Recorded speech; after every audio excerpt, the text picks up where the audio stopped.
Hey, it's Aaron. Today I'm standing with a 2021 Nissan GT-R.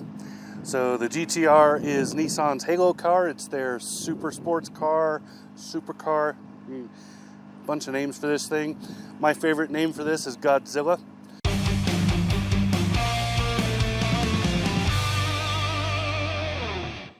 So the GT-R has been around for quite a while. This particular iteration is about, I want to say 14 years old at this time. But there really isn't a whole lot of need to change this. You got a massively awesome 3.8 liter V6 under there with turbocharging and all kinds of goodies. It's all-wheel drive all the time. It's exceedingly fast. 0 to 60 in about 3 seconds. 3 seconds. I graduated first grade, I promise. So anyway, very, very wonderful car. This is, I will say, the only modern car I have a poster of on my wall. So that should tell you something about it. Now, the GT-R is not a rumbling, loud machine like the, say, Hellcat models or any of the big V8 powered vehicles, even the Jaguar F-Type. It's not in that league, but it can compete with those vehicles. It's exceedingly fast. It runs off the line very, very quickly and holds its grip the whole time because all-wheel drive. It's a very, very well done all-wheel drive system. Now that 3.8 liter engine under there, it's putting out about 565 horsepower. That's as of the 2021 model year. You can boost that up with some changes and upgrades, some of the models. This in particular is one of the more, I guess, roadworthy kind of classic models, but you're not going to be, it's not cheap. You're not going to be getting into one of these for, just a few bucks. It's not a BRZ or any of those. This is most people who buy one of these are going to be spending around 6 figures. You're going to get right into about $100,000. This particular one is $122,000. So not a low-cost vehicle, but holy crap is it fast, and it is a lot of fun. It's a beautiful car. Just have a look at it. I'll just show it to you. I'll talk a little bit more though.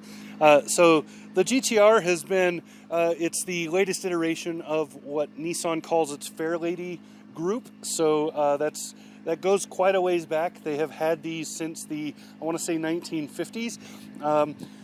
Beautiful cars, every single one of them.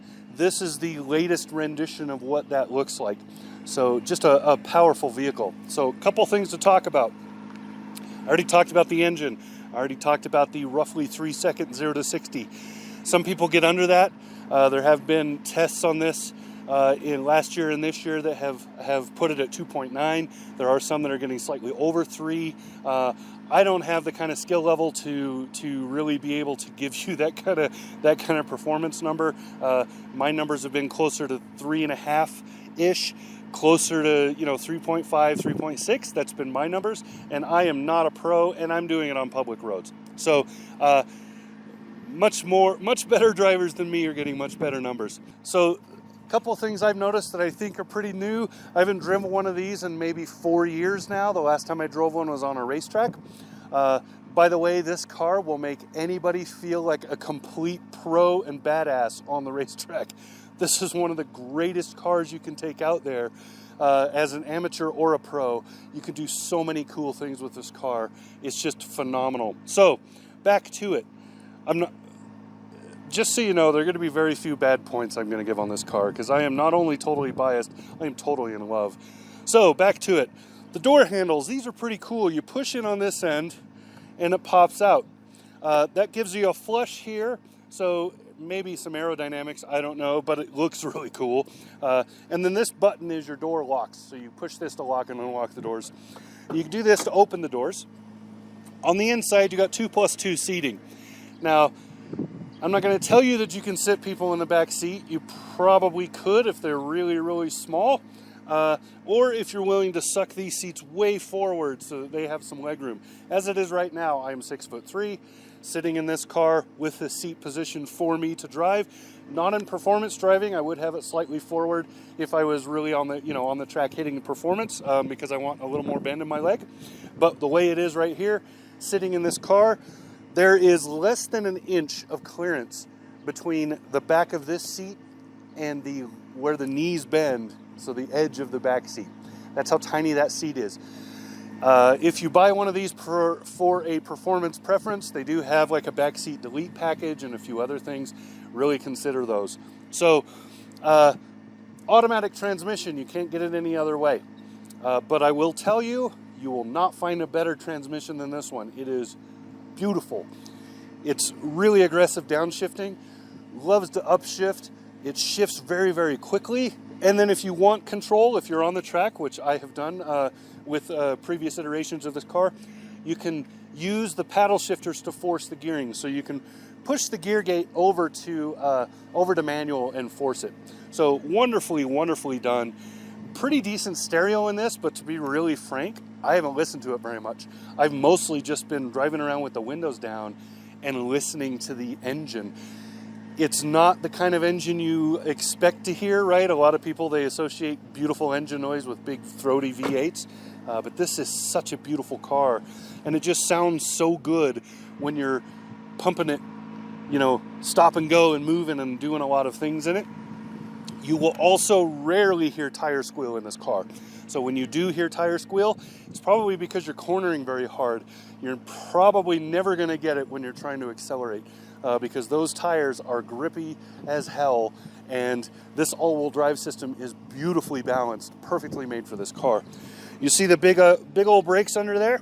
Those are Nissan-made brakes, but they are big, heavy caliper brakes, large discs on there, wonderful setup.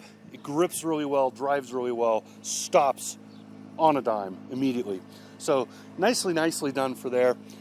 You can see the spoiler, it's part of a package. You can change the spoiler a little bit. This is pretty much the standard one you're going to always see. And engine. Can't talk about this car without talking about the engine. So let's wait for those bells to finish and look at that. So we're looking at the engine here. Each of these engines for this car are hand built. They are hand built by master craftsmen.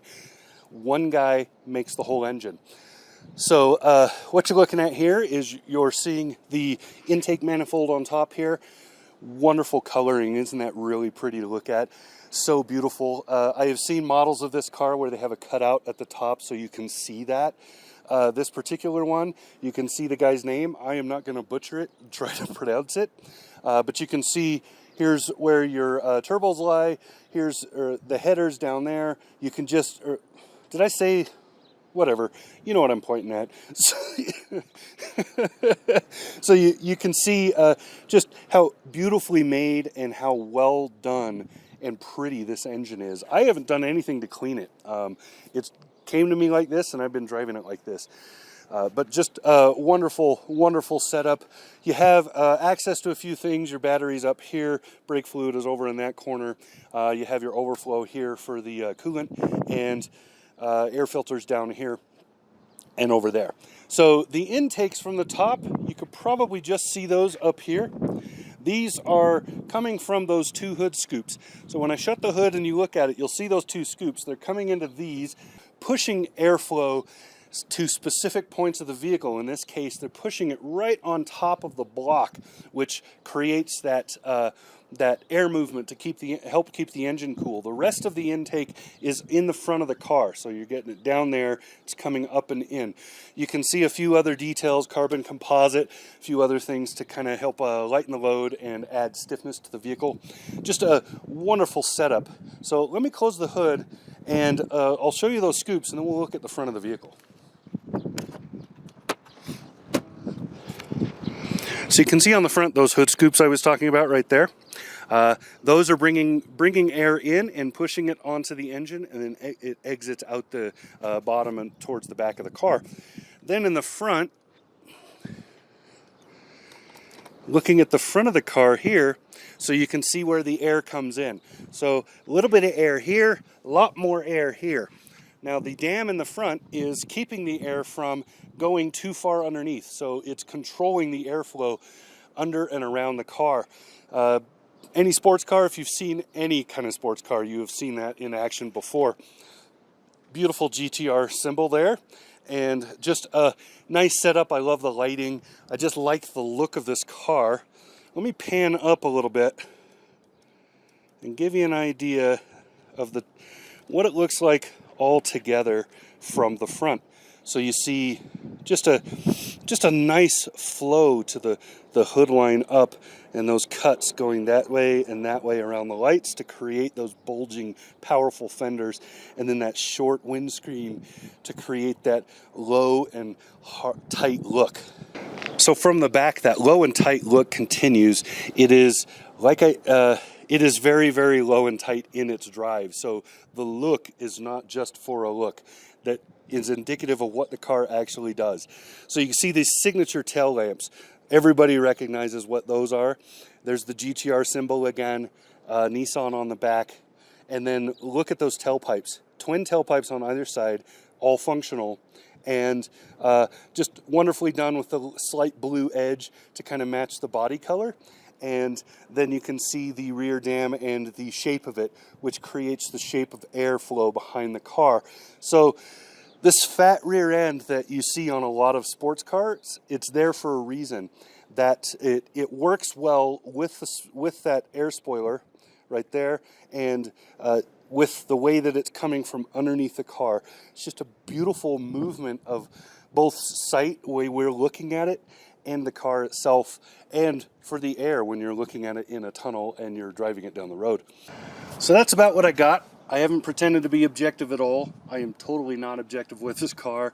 This is one of my favorite cars ever. This is a true classic. My generation, maybe the generation after mine, and a lot of people look at this car and see nothing but greatness. So with the Nissan GT-R here, Nissan has pretty steadily been adding horsepower and other things to the car since its inception roughly 14 years ago. And that's all good things.